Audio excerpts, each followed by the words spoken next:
RDC, ton temps est arrivé. Alors, dans cette vidéo, nous allons écouter un prophète. J'ai voulu partager ce message parce qu'en fait, la prophétie qu'il donne, ou alors la confirmation de sa prophétie, je vais plutôt dire ça comme ça, la confirmation de sa prophétie est quelque chose qui est en accord avec la volonté de Dieu. C'est pour cette raison que je publie cette vidéo. En fait, nous les enfants de Dieu, nous devons être unis. Nous les enfants de Dieu, nous devons comprendre un certain nombre de choses.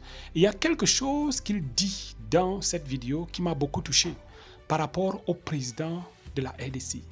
Il dit, ce président-là, il a clairement montré sa position par rapport à son obédience.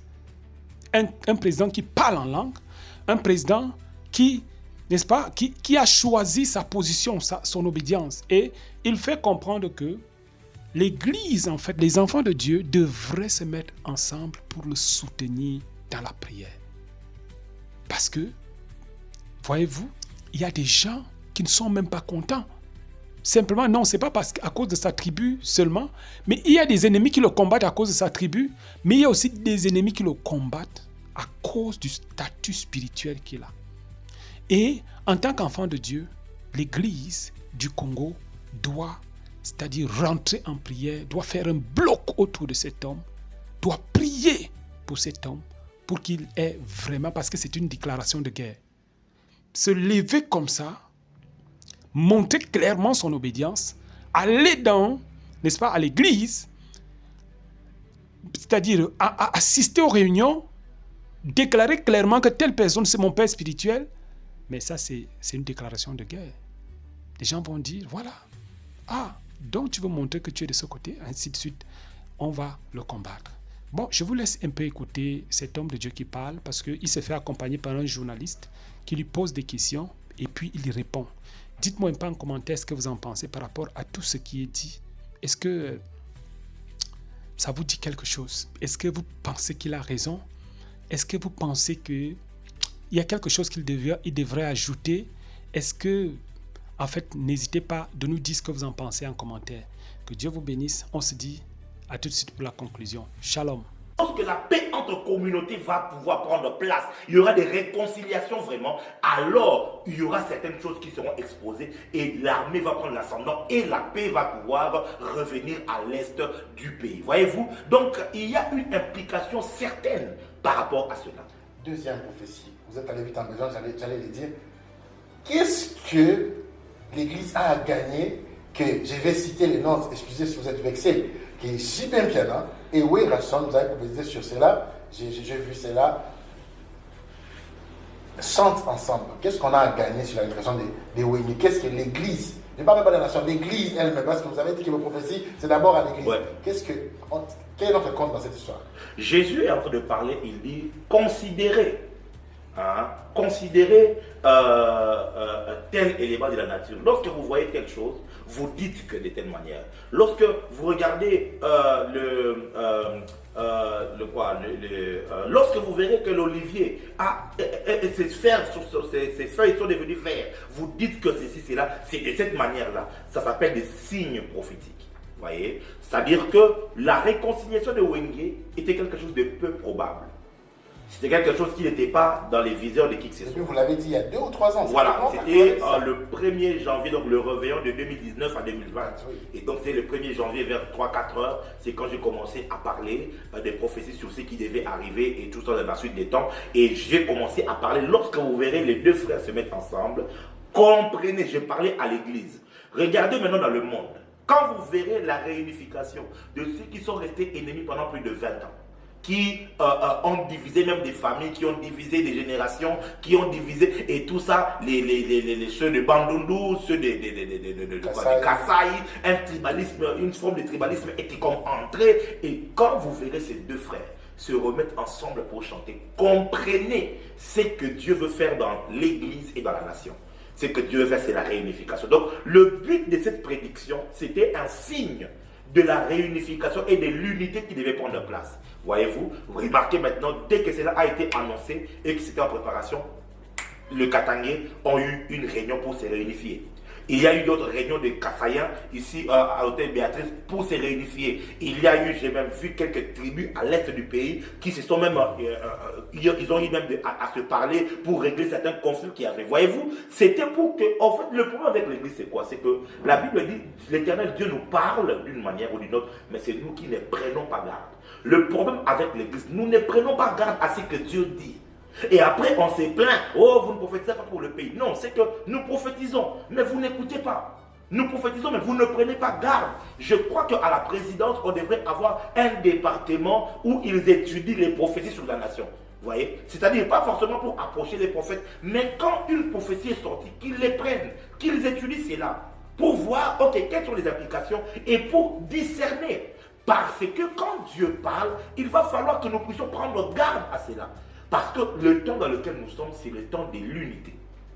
Si deux frères païens qui font la musique mondaine peuvent se mettre ensemble et mettre leurs divergences de côté, même si c'est autour de l'argent, et même le disent que ce n'était pas la première fois. Il y a eu plusieurs tentatives de ceux qui sont venus avec beaucoup d'argent même. Mais les temps et les circonstances se sont mis ensemble. La guerre à l'Est, le M23 et tout. Ils ont trouvé une occasion en se disant, ok, mettons-nous ensemble. Si eux peuvent se transcender pour se mettre ensemble, parce que dans ces stades-là, on a vu qu'il y avait les gens des JB étaient là, les gens des WER, ils ont tous gardé leur groupe, leurs fanatiques, mais ils se sont dit transcendons.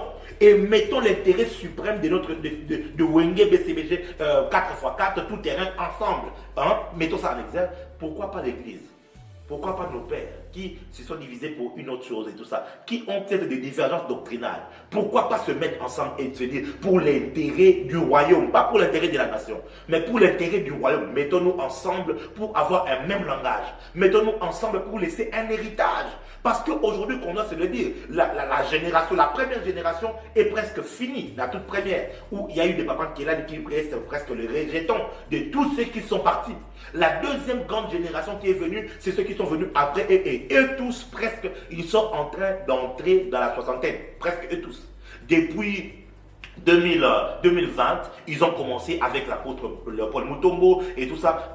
Il y a quelques jours ici, c'était papa Jean Bosco Kindomba et tous, ils sont entrés dans la soixantaine. Posons-nous la question. Ils ont encore 20 ans, ils ont encore 30 ans devant nous. Ce n'est pas une prophétie, c'est juste une réflexion. Voyez-vous? Est-ce qu'ils ont encore autant? Alors, ils doivent se mettre à cet âge.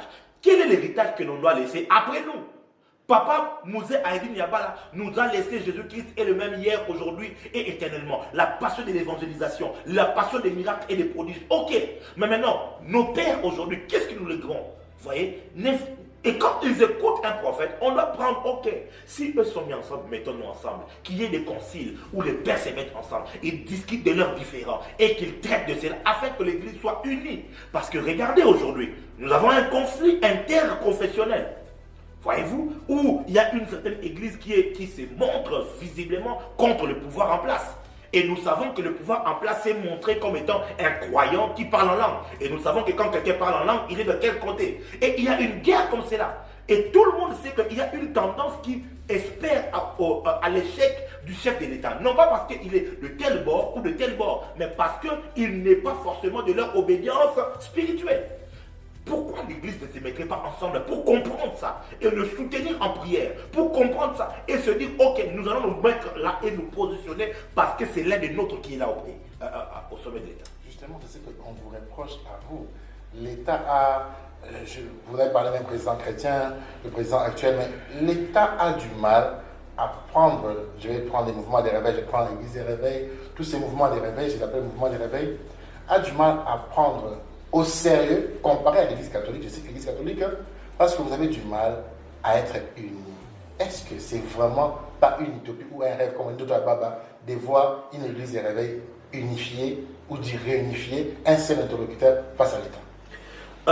Je crois que l'interlocuteur existe, je crois déjà, parce que je pense que l'évêque général de Dokamba et l'interface. L'RC seulement, mais il y a d'autres groupes qui ne sont pas dans l'RC. Bon, c'est ce qui est le plus reconnu, déjà, il faut dire. Oui, oui. Donc, il y a un interlocuteur qui est là. Et nous bénissons Dieu pour lui et pour sa vie, pour tout ce qu'il est en train de faire. Nous rendons c'est un grâce à prophète. Dieu. Ouais, et puis c'est un prophète. Et moi, en fait, je ne suis pas plutôt à ce niveau. Moi, je suis plutôt dans un apport spirituel. Le problème, c'est lorsque l'Église commence trop à se politiser. C'est ça le problème. Je pense plutôt que ici, je ne parle pas vraiment par rapport à Union Sacrée, IDPS, SID, qui, je sais que M. Martin Fayoulou, qui est l'un des opposants et tout ça, mais bon, qui était un chrétien. Moi, j'ai prié à Philadelphie, il a prié à Philadelphie, je l'ai vu être au culte chaque dimanche et tout ça. Vraiment, ce n'est pas par rapport, avant même qu'il n'entre dans la politique active. Voyez-vous? Donc je sais que c'est un enfant de Dieu. Et ça n'a rien à voir avec les bords politiques et tout ça. Il y a beaucoup aussi qui disent qu'ils sont enfants de Dieu et tout, catholiques, protestants, ou bien voilà. Je ne parle pas de ça. Je parle d'un soutien spirituel. C'est-à-dire quoi? Vous savez, quand ceux qui sont dans les loges occultes et tout ça là, vous savez, il n'y a pas que les gens de l'opposition qui sont là-bas. Il y a des gens de la majorité qui sont là-bas. Au Parlement, ils peuvent être là. Non! Ils se battent même. Mais la nuit, quand ils vont aller dans les réunions, c'est la feuille de route de leur loge qui va primer. C'est ça, en fait, c'est que l'Église doit comprendre. C'est que nous ne nous battons pas avec un pouvoir en place. C'est pas ça le combat. Le combat, c'est pas M. Tshisekedi. Il pourra partir après qu'il ait fini son mandat et tout ça. Et d'entrée de jeu, j'aimerais déjà vous annoncer qu'il va passer en 2023. Il sera élu président. Mais bon, ça, c'est quelque chose que je vous annonce déjà. Est-ce qu'il y aura élection en 2023? Il y aura élection en 2023 et Tshisekedi va passer. Et il y aura un grand écart entre lui et la deuxième personne. Retenez ça. Il n'y aura pas de glissement en 2023. Je vous dis qu'il y aura élection en 2023 et M. Tshisekedi Félix Antoine, il sera réélu président de la République. Je ne le connais pas, je ne l'ai pas vu personnellement et tout, je n'ai même pas d'affinité avec sa politique ou bien l'IDPS et comment. Mais je suis prophète. Okay. Vous savez, je vais vous dire une chose. Je vais vous dire une chose. Je vais vous dire une chose. En 2016, alors qu'on disait il n'y aura pas de glissement, ou bien tout va s'arrêter, j'étais à Lubumbashi et tout dans une église. Je ne savais pas qu'il y avait trop d'opposants là-bas dans l'église. Et je me tiens comme prophète parce qu'un prophète il prend le risque de parler. Quand Dieu a dit, et j'ai dit, le Seigneur me dit, ainsi parle le Seigneur, il n'y aura pas d'élection en 2016. J'ai vu les élections se repousser de 2 ans jusqu'à 2018. On a failli me lapider.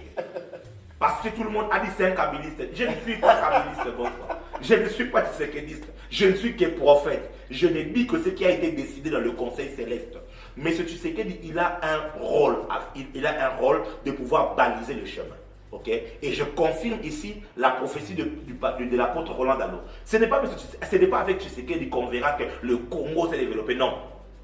Je confirme cette prophétie. Mais il mettra le pays sur une voie qui fera qu'après le chef de l'État, et je peux vous dire, Dieu m'a révélé qui sera président après le M. Tshisekedi. Je ne dirai pas.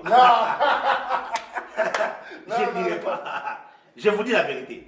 Et vous me connaissez, je ne blague pas quand je parle. Donnez-nous des indices quand même pour garder, pour que nous devons rester les prophètes à l'unique parce que comme le préfet... Je n'ai autant opportun. Toujours quelque chose qui revient et qui doit nous amener à réfléchir. Nous, enfants de Dieu, chrétiens, de l'église charismatique, en fait de l'obédience évangélique, charismatique, ainsi de suite. Ce qui doit nous amener à réfléchir, c'est quoi? Pourquoi est-ce que le gouvernement accorde beaucoup plus de crédibilité c'est-à-dire à l'église catholique? Mais nous sommes un peu parfois chiffonnés, simplement parce que nous-mêmes, nous sommes, n'est-ce pas, désordonnés. Parce que nous-mêmes, nous ne savons pas montrer que nous sommes unis. On respecte des gens qui savent montrer qu'ils sont unis. On respecte une famille unie. Là, quand tu es dans une famille qui est unie, tu peux t'attaquer à n'importe qui. Pas on va te recadrer parce qu'ils sont d'abord unis. C'est pour cette raison que quand l'ennemi va arriver quelque part, il va d'abord créer la division. Souvenez-vous que quand les Blancs sont arrivés en Afrique, quand ils voulaient partager, n'est-ce pas, notre merveilleux continent, qu'est-ce qui s'est passé? Ils ont commencé à créer d'abord des divisions. Ils arrivent comme ça dans un pays, et puis ils rencontrent des chefs, et puis ils montent tel chef contre tel autre, ainsi de suite. Ils créent des divisions, et quand, bam, les divisions sont déjà là, ils peuvent facilement pénétrer, ils peuvent maintenant s'imposer, ils peuvent parler fort. Et c'est la même stratégie que l'ennemi, le monde des ténèbres, utilise aussi. C'est une stratégie qui marche. Ça marche vraiment. Ça marche.